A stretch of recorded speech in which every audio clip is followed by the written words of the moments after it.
You only need to know me. I will be the one.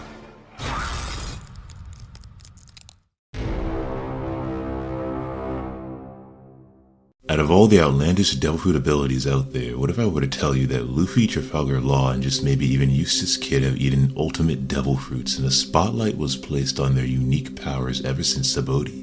That their devil fruit powers have some relevance maybe to events and figures of the Void Century? And considering the awakening of a legendary devil fruit that has not awakened for centuries, Law and Kid coincidentally have also awakened their devil fruits, even though this might not be what the Gorosei were referring to. The reader seeing this for the first time on Onigashima still, and there's growing belief Luffy will awaken his own devil fruit soon unless he already has. Altogether, the awakening of their powers, the true ability of Luffy's Gomu Gomu no Mi, Law's Obi Obi no Mi, and as revealed in SBS, Kid's Jiki Jiki no Mi, have the power to save the world, change the world, and destroy the world, depending on whose hands they fall into. It just so happens that these 3 Paramecia type of devil fruits fell into the hands of the monster or captain trio of the worst generation. And before we dive into this theory, make sure to take your hand, reach over, hit the like button, and subscribe to claim your own devil fruit power today. As for when it will arrive, well, someone has to die first. Anyways, I wanted to begin with an idea that just maybe these devil fruits each belong to an important figure in the past. Along with that, each devil fruit might have a unique ability that is connected to their bounty. The bounty of the devil fruit, that is. I'm sure you've heard myself and others mention this before, but the Obi Obi no Mi was sought after by the Marines and the world government, who were willing to pay as much as 5 billion berries to buy it. This number, 5 billion, mirrors the bounty placed on Luffy's Gomu Gomu no Mi as revealed to us in Romance Dawn version 2. Where Luffy's grandfather estimated the Gomu Gomu no Mi to be worth 5 billion berries. A strange connection that cannot be overlooked, right? And so, considering Eustace Kid, shouldn't his devil fruit mirror theirs to keep the parallel going? The monster trio of the worst generation, as I said.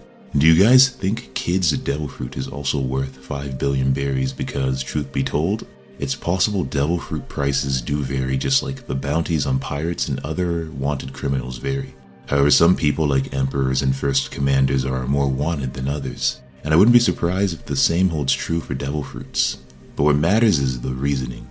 The best glimpse into the reasoning comes from Law himself, whose devil fruit bounty is canon and was revealed in the actual storyline, a backstory or flashback.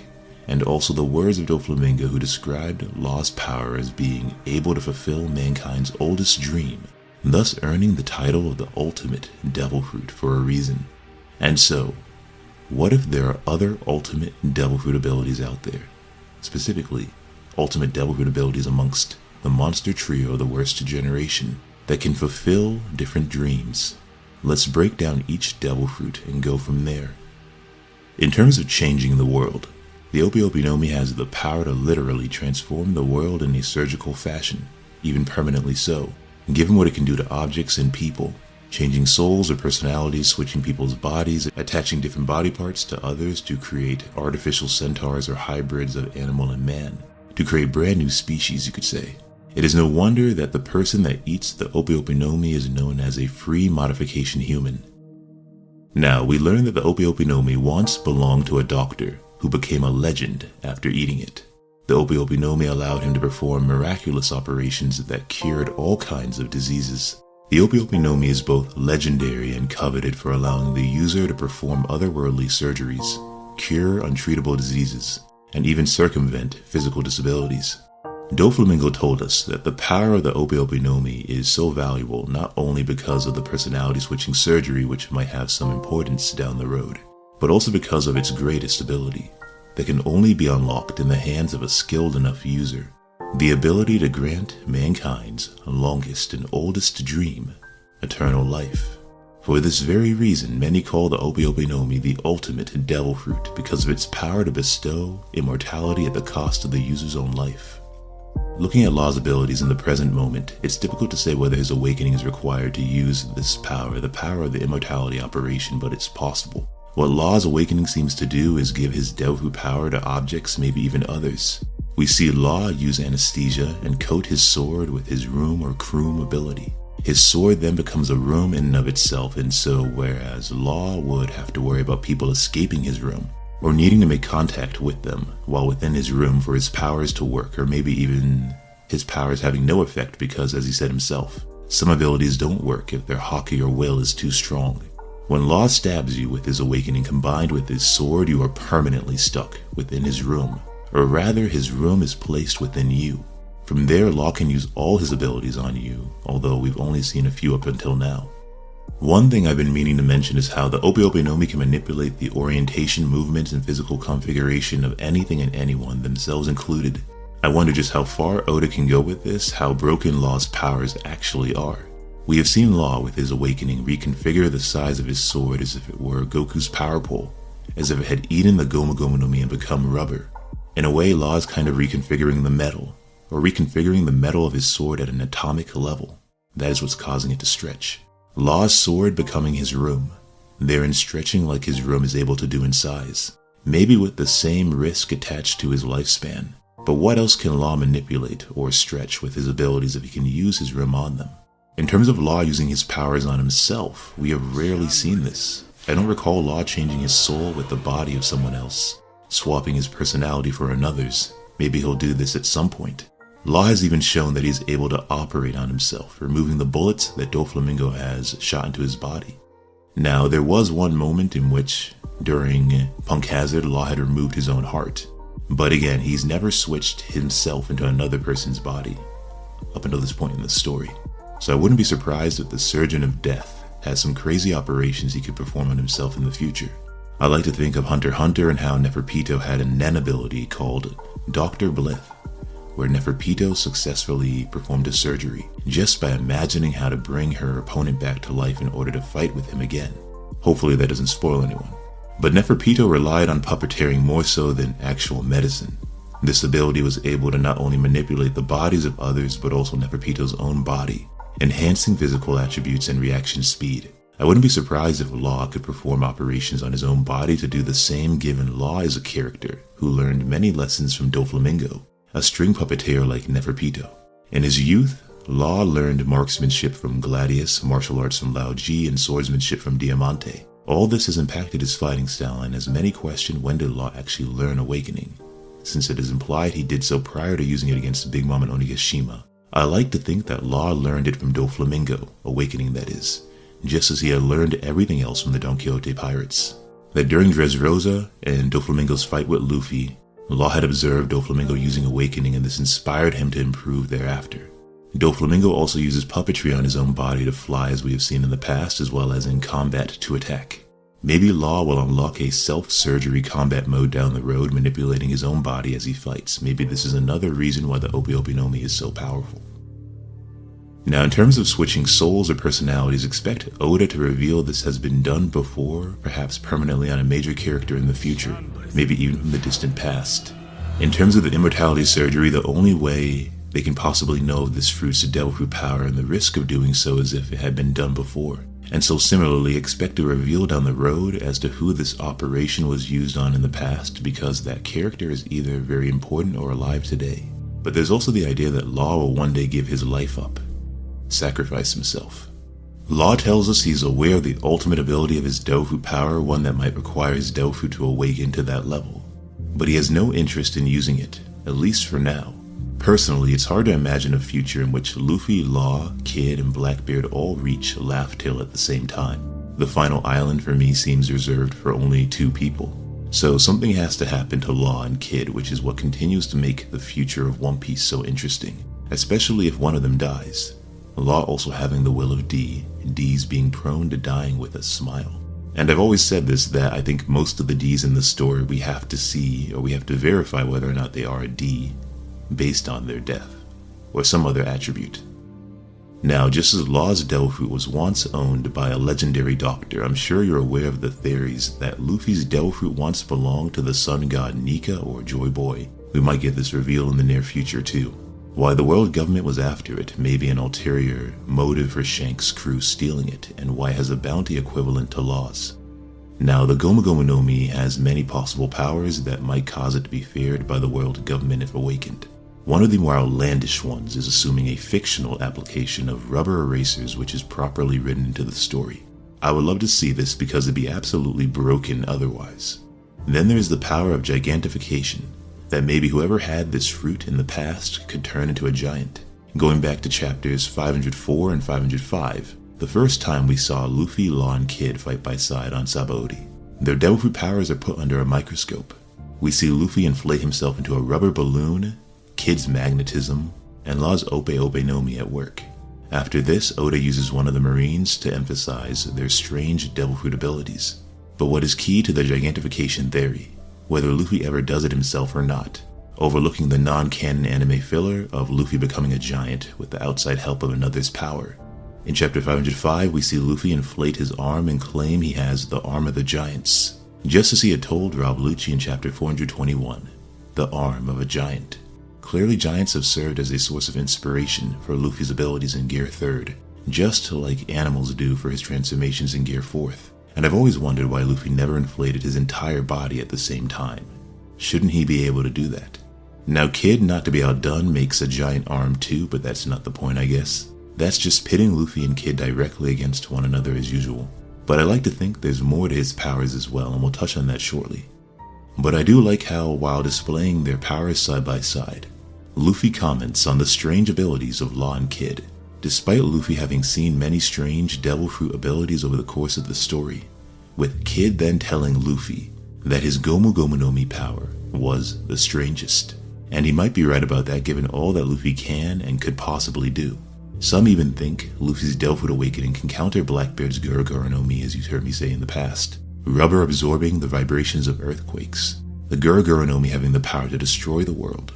And so Luffy then, via the Gomu Gomu no Mi, could save the world from being destroyed. And so his devil fruit power is kind of symbolic as well as very useful, necessary.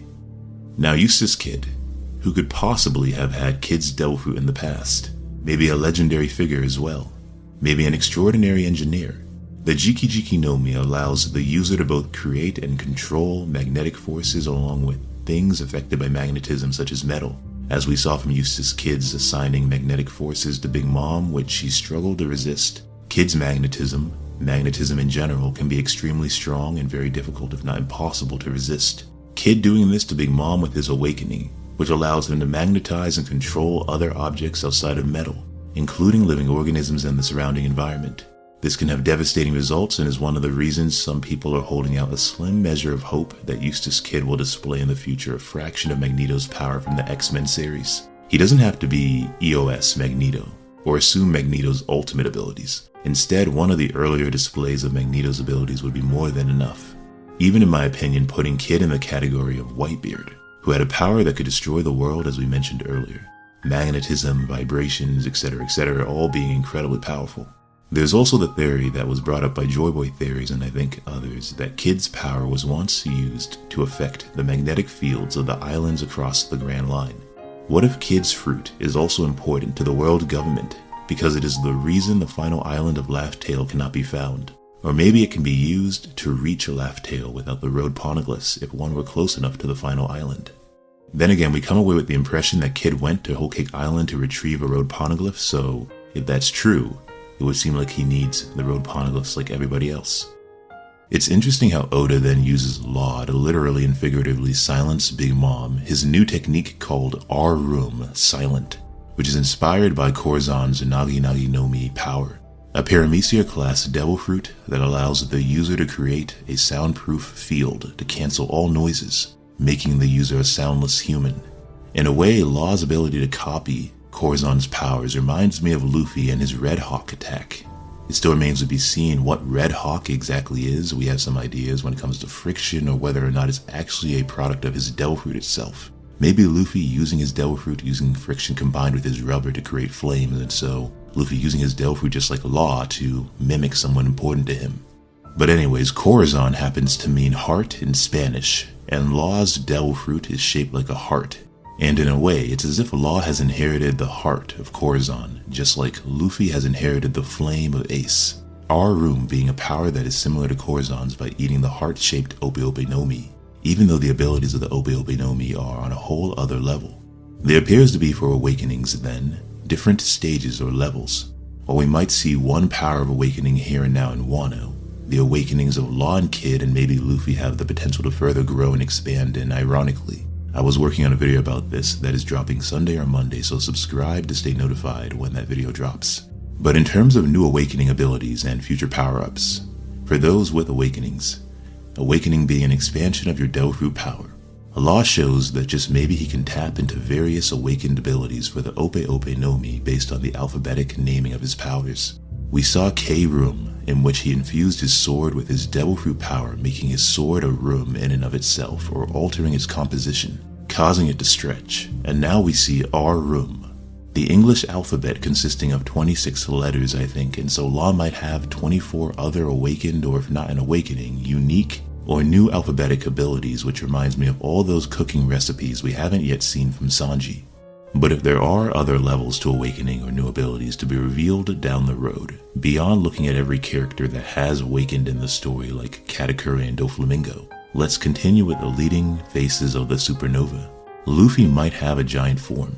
If shown to be linked to awakening, he might have an expanded Red Hawk ability where he can use even more fire, maybe even coat his entire body in flames. He might also be able to use his elasticity with even more freedom, and I'll be making a video on that specifically in the near future. With Kid, Eustace Kid, he might summon a giant Gundam or Optimus Prime type of creation. Since he can magnetize anything, he might come to not just magnetize, but manipulate and control the bodies of his opponents, and the entire world around him. Everything that can be magnetized, that is. Similar to how Fujitora used his gravity on all that rubble at the end of Dressrosa. Maybe Kid can even tap into a few of these Magneto abilities, which are said to be nearly limitless, manipulating all forms of magnetism, summoning force fields, and shooting electromagnetic pulses that can disable anything that is electronic, such as Frankie's devices and other things. If you can think of any other awakened abilities for these characters that might be revealed in the future, let me know in the comments below. But in order to fully master their fruits and awaken their ultimate abilities, however, the right person needs to find the fruit, or be chosen to eat it. Because Law's powers are said to be best utilized in the hands of someone with a high degree of medical knowledge, this being required to use the Ope Ope no Mi to its fullest extent. It is no surprise that it was perfect for Law, who as an exceptionally skilled surgeon and knowledgeable doctor can use this ability to its full potential. Law also being the son of a man he once claimed to be the best doctor in Fleavance, his father being responsible for educating him in medical science. But also because of this, it's worth asking what conditions can be gleaned in terms of Luffy and Kid maximizing the full potential of their devil fruit abilities. Is it possible they were also perfect candidates for those unconventional powers? Eustace Kid seems to be an engineer or some kind of inventor, and this might explain why he's able to effectively and creatively use the power of magnetism to his advantage, drawing out its true power to redesign the world, to reconstruct it with magnetism. Not much is known about Kid, but since Law is both a doctor and the captain of his ship, maybe Kid is not just a captain. Maybe he has another role on the crew. Luffy has two roles. He's the captain and the main protagonist.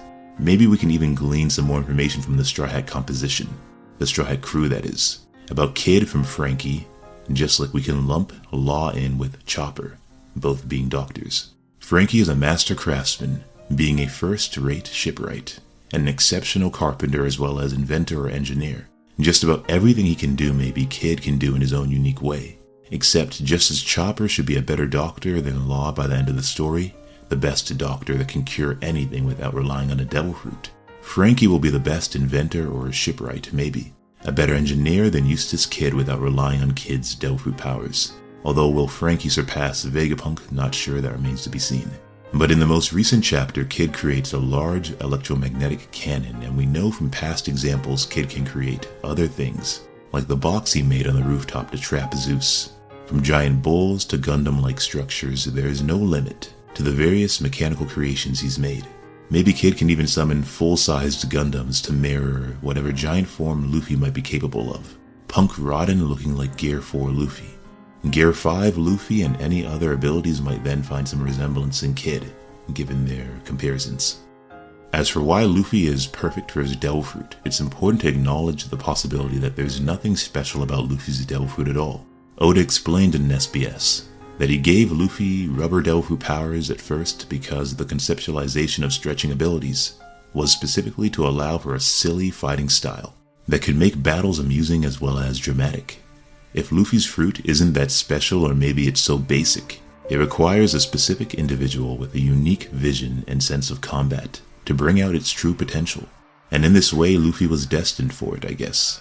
With Luffy's childlike personality and imagination, it's easy for him to stretch and mold rubber into whatever he can think of.